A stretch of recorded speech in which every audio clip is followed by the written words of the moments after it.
Hi guys, welcome to Office Blokes Reacts. I'm a broken microphone machine. I'm an office bloke, mate. You're Vic. No, Vic, I just As long as I can throw one of you off, then that's all I'm here for. Congratulations. Mike's bothered, isn't he? He's had that phone call and he's bothered. He's come back in all heads up. Yeah, it was bad news, wasn't it? It's the doctor. Not really. But it's not going to grow back. Can't pick up peanuts anymore. No. Anyway, we are the Office Blokes and we've got a Patreon page. Yes, we have. Go to patreon.com, put in Office Blokes React. We've got Office Blokes. We've got loads of different tiers, starting just £1.50. Cheapest chips, loads of content on there, exclusive stuff. So if you want to support the channel like a load of people have done already, which we absolutely appreciate massively, go down there and check it out. And that's all we've got time for. Yeah. Yep. Well, yeah, I'll try and shorten it, then you want more information. Just got to mix it up sometimes. That's what I'm trying to do. 3 words, 300 words, whatever. Whatever you want to do. Mix it up a bit. We've got a couple of other channels that you need to go and look at now as well. Office Blokes Try. Get over there, like and subscribe. And Office Blokes Podcast. Get over there, like and subscribe. Done. What about ours? Arse. Our podcast. I just said Office Blokes Podcast. Get over there and like and subscribe. Why you should never mess with Mike on a Friday afternoon. He just had a bad phone call. When's had a bad phone call? Yeah, why you should never mess with the elite special forces. I think this is going to be good. I sort of admire these type of things. It's crazy. Real elite people. I've met people in the past who have been in the special forces for different countries, and they don't say much. They don't profess to be much, but you can tell by looking at them that they can kill you in a second. Yeah. And you just know by looking at them, don't mess. Don't. Yeah. You can imagine. I can't remember which book it was. It wouldn't have been Andy McNabb because he doesn't show his face, does he? But there was one I read that was the SAS in, I want to say in Afghanistan, or it might have even been somewhere before that. Middleton? It wasn't Ann Middleton, I don't think. And they showed the before and after, and it was them normal, shaven in the UK, and then it was them after about a year of being in wherever they were in the Middle East. Yeah. They beards, tan skin, local sort of garb on, so you couldn't tell the difference between them and the locals. You're completely integrated. It's absolutely crack. Yeah. Every country's got them, the special forces, and every country's are absolutely incredible people. Top blokes. The training that goes into it and everything is absolutely awesome. They are the elite, aren't they? Yeah. Really. Yeah. Anyway, we'll get into it. Why you never mess with the elite special forces. What you're seeing right now is a highly classified group taking over a dangerous criminal group. And trust us, that's just the beginning of the video. The next groups will shock you. And let's start with Delta Force. This is 1st Special Forces Operational Detachment Delta, elite special forces that are involved in counterterrorism, high-risk operations, and daring rescue missions. But don't tell anyone we told you, because the USA will deny these guys even exist. What we do know is that since Delta Force was formed in 1977 by Colonel Charles Beckwith, the group has been involved in many dangerous top-secret missions. Taking down a Somalia militia leader? Easy. Rescuing an Army helicopter pilot? Easy. What else? What about Saddam Hussein? The group helped capture him in December 2003. For those of you who thought it was in the past, these guys recently took down ISIS bad guy Abu in Syria. What do you think you need to be in Delta Force? Big muscles? Maybe the fierce look? No. First, you need to be in any armed service. Then you pass brutal physical and psychological tests which consist of... Okay, no one knows what it consists of because everything is classified. But that's not the end. Then you're taught to pass brutal marksmanship and covert tradecraft, CIA tactics like dead drops, where you pass secret information to another agent without getting caught, and other espionage methods during a 6-month-long course. You may think that's the most badass special group in the world. That might be true, until you hear about Russia's Alpha Group. Okay, they're terrifying. It's nothing you've heard or seen before. What they've done is the most insane fantasy of a sick person. We just can't mention it. Alpha Group was created in 1974 in response to the Black September attacks at the 1972 Munich Olympics, and first gained notoriety for leading the assault on the presidential palace in Kabul during Russia's invasion of Afghanistan in 1979. But it is the group's involvement in a 1985 hostage crisis in Lebanon that earned Alpha Group the reputation of being a vicious but effective counter-terror unit. On September 20th, 1985, the Islamic Liberation Organization took hostage 4 Russian diplomats in Beirut. The terrorists warned Moscow would lose all 4 Soviet captives if their demands were not met. When the terrorists took out one of the diplomats, the time for talk was over, and Alpha Group was sent into action. What really happened is not known, but many stories say that Alpha Group took hostages of their own, relatives of the terror group, and the rest of the details are too gory to tell here. But families of relatives received packages with, you know what was in the packages. Since then, Alpha Group has participated in several high-publicity missions taking down terrorists, insurgents, and kidnappers. As with other special forces around the world, Alpha Group participates in live-fire exercises and are known to shoot at each other, hoping their body armor holds, and shoot back and hit paper targets behind the guy that just shot at them. That said, Alpha Group shooting drills are considered one of the most dangerous in the world. Okay, the absolute cases. Crazy, isn't it? Hey, wow. Yeah, we shot the body armor of a guy from this country. He was in the army years ago. I think he's in his mid to late 40s now. And obviously, once you leave, you can be called back up. You kind of, I can't remember what his Army Reserves, I think it is.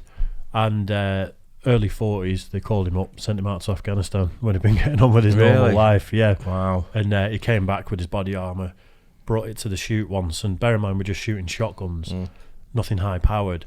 And he threw it down where we shoot, quite far away, absolutely obliterated it with a shotgun. Really? Can't even take a shotgun blast at 30, 40 foot. And that's what they're wearing. In the front line getting shot at with AKs and stuff. Wow. Absolutely crackers, isn't it? Tell you what, hats off to these guys, all the special forces. Just I can see incredible. I can see these guys, the Russian ones, kind of being able to act with impunity. They can do the gangster stuff that... Bit more of a sort of like outside the scope usual of, rules of engagement sort of thing. Yeah, and I think all the elite special forces will do things outside the rules of engagement. Probably get a bit more rope, don't need to say, just do what you need to do. That's what they're for, isn't it? Well, you're dealing at the highest level, aren't you? Yeah. Yeah. So you only get one opportunity sometimes. Yeah. I don't know, they're talking about, was it Baghdadi or whatever his name is, that Abu Baghdadi? Yeah. His name is ISIS guy. Yeah, and you're only going to get one chance probably in 2-3 years to have a go at this guy. Yeah. And if you see that chance, you got to take it. Oh, yeah. And they're dealing with the worst people in the world, aren't they? Yeah. That's the worst enemies you can have. That's what they're dealing with. So fire with fire, isn't it? Yep. It's got to be. I think with the doing naughty things, I'm sure this was Andy McNabb that said that a lot of the SAS guys, they go on holiday for a few months. They're sort of, I might be completely wrong with this, but I'm sure it was in one of his books, where they aren't working for the SAS for a few months or for the British government for a few months. They just go abroad on a holiday and then they come back and rejoin. So I think naughty things are happening basically that we're not allowed to be involved in. Oh yeah. So they're always working. If it goes wrong for you over there, it's kind of sorry, mate. They're always working. James Bond shit. Yeah.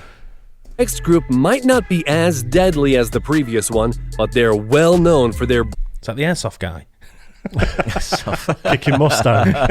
Shout out to Kicking Mustang. It is. Legend. Brutal training. The Caibiles are a special operations wing of the armed forces of Guatemala.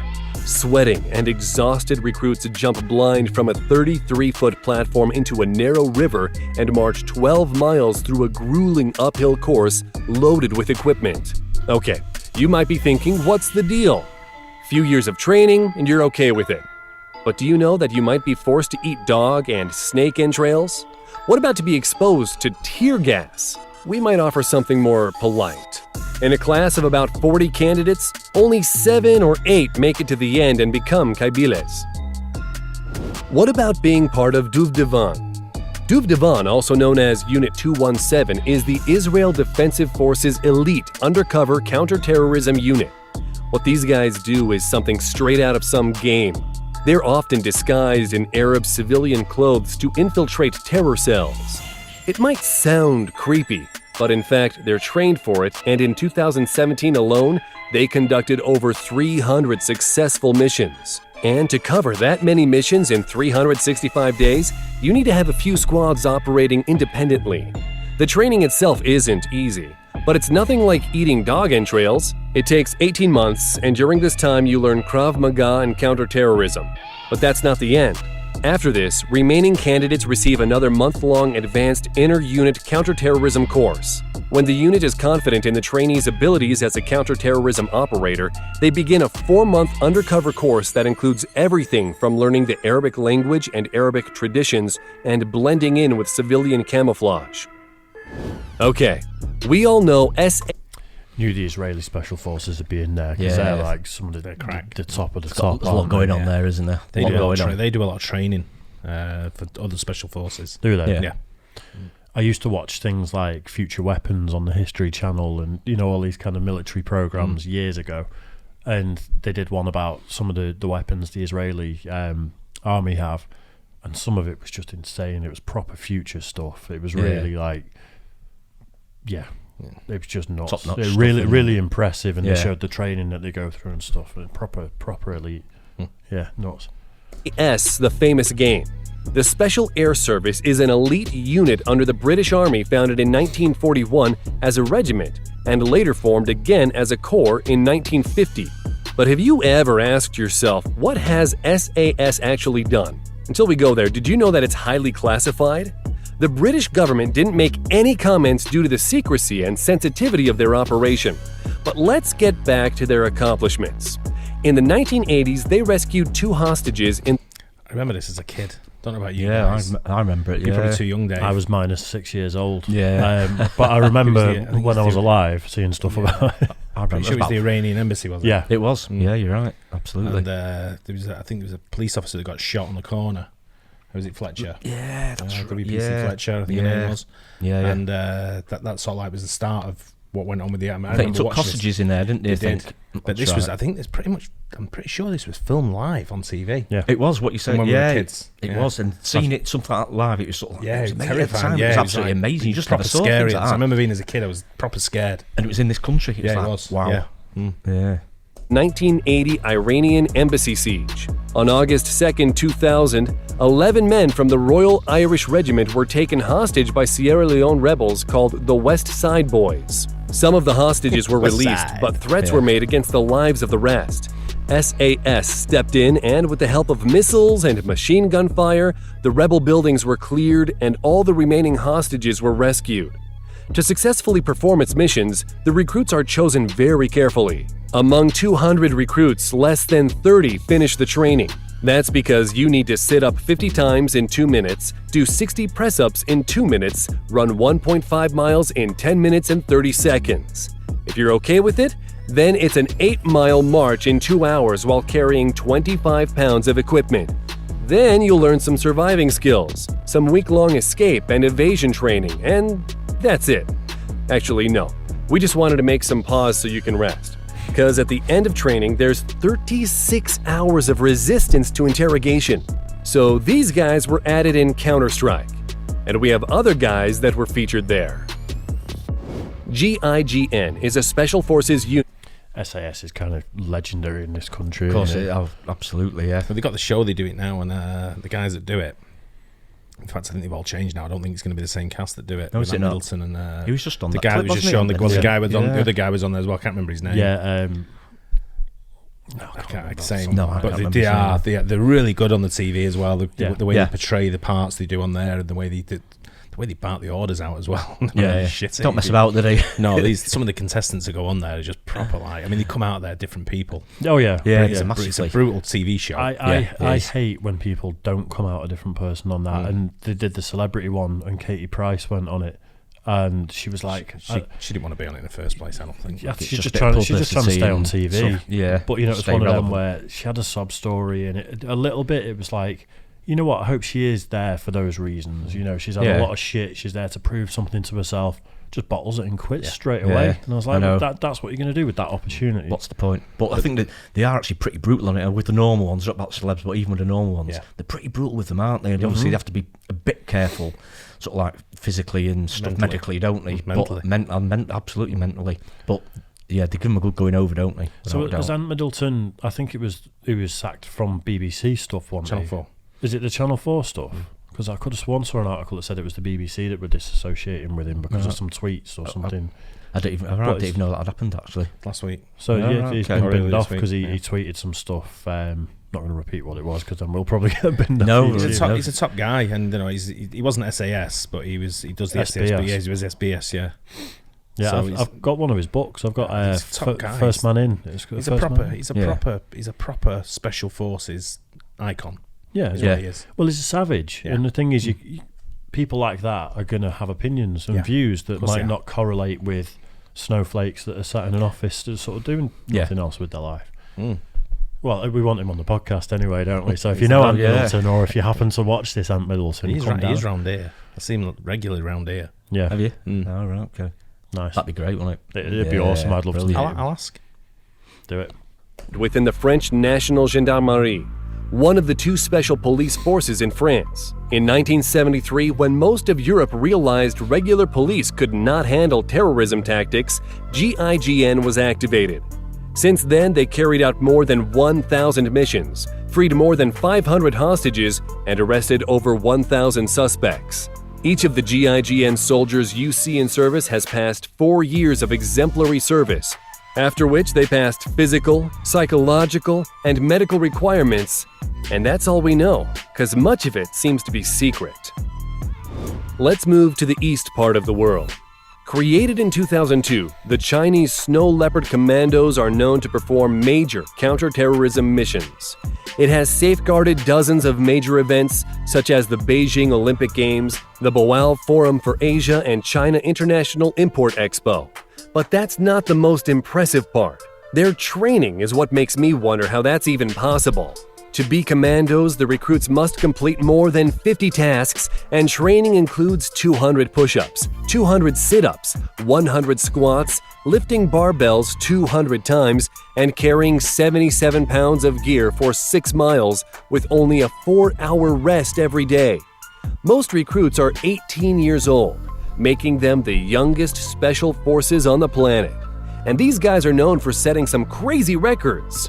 Lai Jidong climbed 59 feet with a rope in around 19 seconds. Zhao Jinping can take out his gun, remove the safety, aim, and hit the target within 1.5 seconds. And Captain Liu set the record for climbing up to a 5th-floor balcony in just 6.07 seconds. Let's move even more east to Taiwan. They're machines, aren't they? Yeah. Machines. Call me Machine. Call me ignorant, but I didn't. Ignorant. Yeah, cheers. I didn't think they'd have much use for counter-terrorism stuff in China. I didn't. With it being a totalitarian government that things get clamped down. I didn't think you'd have legit terror threats in China. I think there's probably more in China than probably more in China than most places. Do you think it's maybe state-sponsored from other countries? The stuff that's going on in China. Possibly, but you got a lot of things going on there, haven't you, internally as well? Yeah, I think you've got first of all, you got the issues that are going on with Hong Kong at the moment. Then you've got Mongolia. Then you've got all Taiwan, Bhutan, Myanmar. Yeah, so a lot of surrounding areas with a lot of it. When you look at, I think every country, pretty much around the world, probably has some kind of terrorist activity going on. Definitely. I think also it's not just counter-terrorism. I think they use a lot of it for crime, don't they? For against organised crime. Big gangs, organised crime gangs. A bit of everything. Yeah. It's interesting. But I would think China have a lot of issues. I would guess. Yeah. I just thought with everyone kind of living under quite a strict rule that people wouldn't be dicking about as much. But I suppose it's that vast China, isn't it? Yeah, they're getting a huge country, isn't it? Especially when you go to the border countries, the border territories, then you have I think there's a lot of issues around surrounding them. Wow. There you'll find one of the fiercest special forces that's simply called Taiwanese Special Forces. Their training is secret. All we know is it takes just 10 weeks, so the training must be difficult. But that doesn't mean we don't have something for you. Check out The Road to Heaven. the final stage of the training. In order to become a frogman, candidates must crawl over 165 feet of jagged and sharp coral rocks in nothing but a pair of shorts and gym shoes. It all starts with a hard fall from standing to planking position, which immediately after, the recruits have to crawl through the rocks on the points of their knees and elbows while their comrades cheer them on with a "I don't feel pain" chant. The recruits must be made of stone. I would scream everything except "I don't feel pain." Along the path are 10 stopping points, where the recruit needs to stop and perform an exercise. And you know what's interesting? If an instructor isn't happy with your level of misery, they will tell you to go back and start again. So you better not mess with your instructor during the training. Then the instructors pour salt water over their wounds as a nice bonus. And finally, you're done. You've finished the course. Now you can wear this badass mask. Grazie. But wait, what about the guys on the Segways?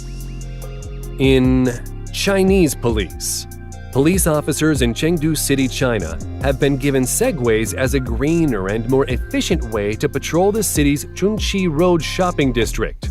Now it's much easier for the police to catch shoplifters in the area, and a team of 10... They're after shoplifters. It's a bit extreme, isn't it? He's an hard-faced bastard, him.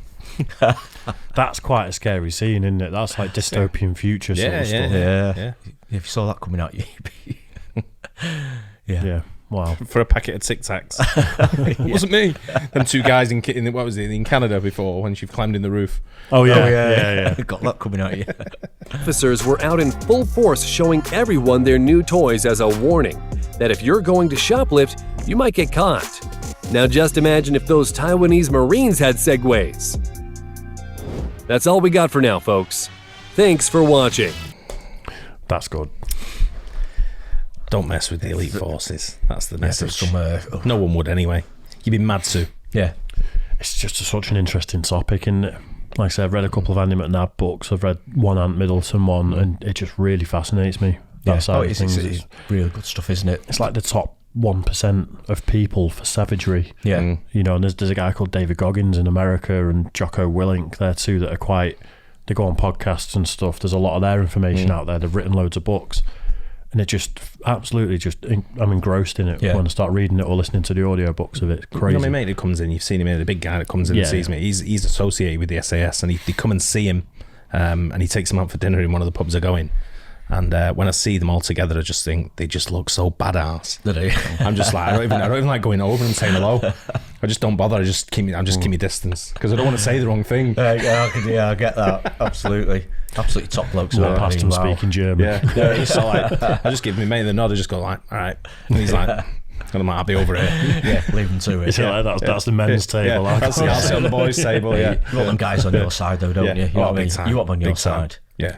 Yeah, it's something in people makes them want to be savages and just be the elite of the elite. Absolutely. Yeah, because they're not forced to do it. They want to do it, don't they? Yeah. They're going in there think, I want to be that man. I want to be one of them. I went to a concert once with a couple of guys who were ex-special forces, and they all had a meeting. They were all having a what do you call it? A mother's meeting. No, do you know what I mean? A reunion, let's say. Yeah. Right, they were all older guys, but they were all like in the early 40s.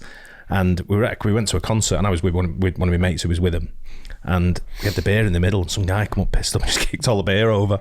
But he was pissed, and he just like, oh, fuck off. And so I was like, mate, just move, don't. They're all just staring at him. No one did anything. Everyone was just staring at him. I was the one that was like, mate, you don't want to get involved. Just leave it. To be elite like these people are, you got to know a lot of discipline, haven't you? And what is actually important. What's important, exactly, I was going to say. A load of killers sat there and some pissed up guy knocks your beer over. They're not just going to jump up and kill him. They probably take a deep breath and think, we'll let it slide. I was thinking, he's not the beer over, kill him. One of them was like having my dogs with me. If you don't do it, I will. But I'm just saying to him, mate, just leave. Yeah. Awesome. I enjoyed that. Yeah, same. Really I hope you guys like that too. Don't forget like and subscribe, hit the bell and all that good stuff, and we'll catch you on the next one. Cheers.